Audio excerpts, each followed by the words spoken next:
What's up, good people? It's Goldie here with LockZitude, and I just wanted to come on here and speak a little bit to sizing of your sister locks. I know I've done countless consultations with people. I've seen postings on the different groups, and people are so obsessed with the grid and the sizing of their sister locks. So I just wanted to come on here and give my take and how I view sister locks, and perhaps add some perspective for those of you that are potentially looking to start your sister locks journey. There are 3 sizes that we will use to put your locks in. You should not have all of the same size locks in your head. Anyone that tells you that, that is not the way that we were trained. If people are doing that, it's because that's just something that they're doing individually. But we were trained to put 3 different sizes in your head. So if your consultant is telling you that at your consultation, they're spot on. That's the way we were trained to do it. Now, as far as the sizing, small, medium, and large, when we put locks in, it's kind of a guessing game. As you know, or may not know, when you get your hair locked, your hair goes through many different phases before it actually locks. And one of the phases that your hair will go through is the swelling phase. That means it's swelling, it's doubling, sometimes tripling in size of the locks that were established at the time they put your locks in. This is a normal process where your hair will swell before it starts to condense into that nice little cylinder that looks like a nice, very tightly wound rope that many of you see that looks so beautiful in those of us that have our mature sister locks. Now, here's the irony. All of us go through a swelling phase, but some of us swell more than others, depending on our texture and just the makeup of our hair. That's the beautiful thing about sister locks. It's all so unique.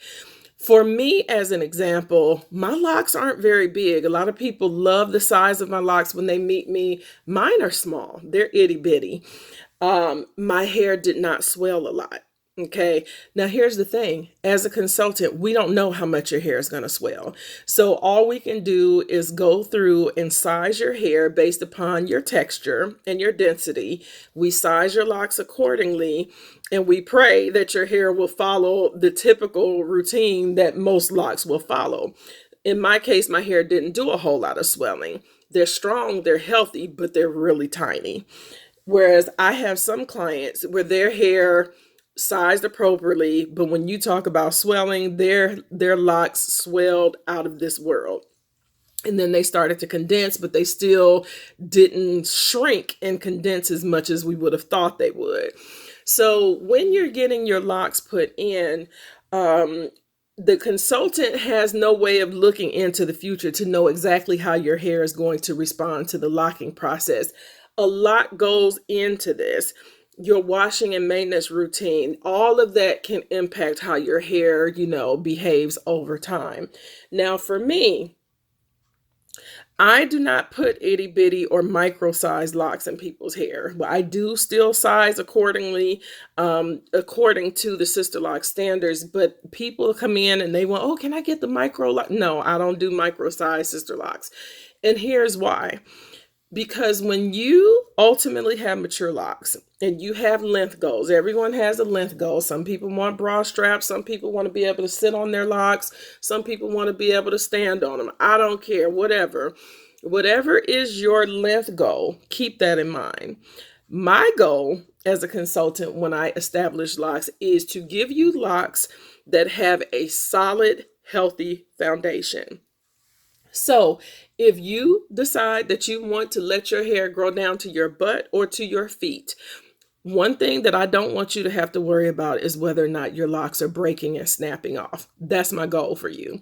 So I try to make sure that the foundation of your locks is very healthy, and I start you off in a good place.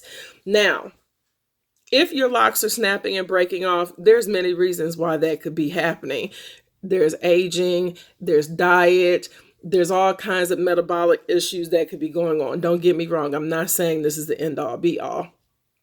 But what I don't want to be one of your reasons why your hair is snapping off is a poor foundation. I don't want structure to be an issue for your locks.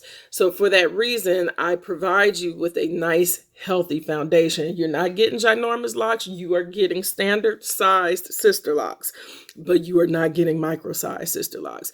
So I just want to caution those of you that are caught up with wanting a gazillion locks. You do not have to have 8,000 locks to have the volume. Okay, you could have 400 locks and your hair could look like you have a gazillion locks in your head. And that's real talk. You can look through all the pictures and you can see people on social media. Some have in the 300s, some have low fours or whatever. Most between 450. That's pretty standard for sister locks. You can see those and it looks like they have a ton of hair. You don't have to have a bunch of locks for you to have volume. So your consultant can help you with that. If there's styling options that you need to help give you a little more oomph to your hair for the look you're trying to achieve, that's what we're here for. But I just wanted to come on and tell you guys to be mindful that when you are looking at sizing, one size does not necessarily fit all, because what your hair looks like at 6 months and 9 months and 12 months is not going to look the same as Sally Sue and Billy Joe over here at their 6, 9, and 12-month mark. Okay, everyone swells differently and everyone condenses differently. So just be happy with your hair, love your hair, and let your consultant work with you and your individual needs. Good luck.